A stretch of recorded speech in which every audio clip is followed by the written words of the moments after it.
സലാമലൈക്കും. എന്താ പറ ഫീക്കാജി വരുന്നു? ഞാൻ മൂപ്പരെ കാണേണ്ട ഒരു ആവശ്യം ഉണ്ടായിരുന്നു. അപ്പൊ അതിനു വേണ്ടി ഇങ്ങനെ ഇറങ്ങിയതാണ്. അപ്പൊ ഞാൻ കുറെ ബെല്ലടിച്ചു നോക്കി.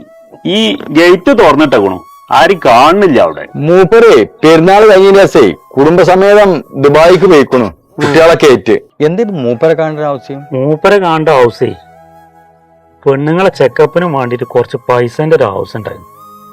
അപ്പൊ കുറച്ചെന്തേലും വായ്പ അടിച്ചാച്ചിട്ടേ അതിനിങ്ങനെ ഇറങ്ങിയത്. മൂപ്പര് വരെ ഉണ്ടെങ്കിൽ കിട്ടിയിരുന്നോ? ചെറിയ കുറഞ്ഞ ബഡ്ജറ്റ് ആണെച്ചെങ്കിലേ ഇന്ത്യ അടുത്തുണ്ട് ഒരു 10-15 ആണെച്ച് ഞാൻ അങ്ങനെ ഒപ്പിച്ചു തരാം. അന്റെ ഈ 15 ഉറുപ്പ്യായിട്ടൊന്നും ആവൂല. 10-15 ഉറുപ്പ്യാന്റെ ആവശ്യം ഉണ്ട്. ഒരേ സ്കാനിങ്ങിന്റെ മാതിരി എന്തൊക്കെ ഒരു സംഗതി ചെയ്തു നോക്കാനാണ്. അതിന്റെ അസുഖം എന്താണെന്ന് അറിയാൻ വേണ്ടിട്ട്. വായ്പക്കൊക്കെ ഇപ്പൊ നടക്കണ നമ്മളെ ചെക്കൻ തരൂലേ? ഓരോ കായുണ്ടല്ലോ. അതിന്റെ കഥ ഒന്നും പറയണ്ട മൈമുട്ടിയ. മക്കൾ ഇച്ചിരി 2 ഉണ്ട്. ഒന്നിന്റെ സ്ഥിതി ഇപ്പൊ ഞാൻ എനിക്ക് പറഞ്ഞു തരണ്ടല്ലോ. മറ്റവന്റെ അടുത്ത് ഒരു 10 ഉറുപ്പ്യൊക്കെ ഉണ്ട്. ഇമ്മാന്റെ കാര്യത്തിന് ഒരു 10 ഉറുപ്പ്യ എന്റെ മോൻ ചെലവാക്കൂല.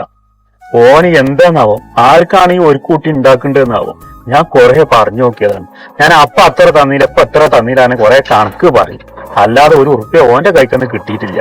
പഠിച്ചോനെ അങ്ങനൊക്കെ ആൾക്കാരെ കണക്കിലേ വീരാന് ഭയങ്കര സുഖാണ്. 2 മക്കളുണ്ട്. ഒരു മോൻ വലിയ മോലാളിയൊക്കെയാണ്.